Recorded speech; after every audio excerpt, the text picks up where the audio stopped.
Football മൈതാനത്തിന്റെ മിശിഹ സാക്ഷാൽ മെസ്സിയുടെ ടീമിനെയും തകർത്തെറിഞ്ഞുകൊണ്ട് ആ 19കാരൻ ലാമിൻ യമാൽ നേടിയ കിരീട നേട്ടമെന്നത് കേവലം ഒരു കായിക വിജയം മാത്രമല്ല, കേവലം ചില ഗോളുകളായിരുന്നില്ല.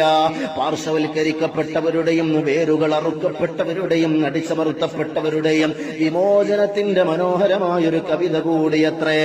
ലോകത്തിന്റെ നെഞ്ചിടിപ്പിന്റെ താളത്തെ നിയന്ത്രിക്കുന്ന പുൽമൈതാനത്തിന്റെ നടുത്തളത്തില് വേരറുക്കപ്പെട്ട ജനതയായ ഫലസ്തീനിന്റെ പതാക കയ്യിലേന്തി ആ 19കാരൻ ലാമിൻ യമാൽ ലോക ജനതയ്ക്ക് മുന്നിൽ കാഴ്ചവെച്ചത് പ്രതിരോധത്തിന്റെ ഉദാത്തമായൊരു സാക്ഷ്യമാണ്.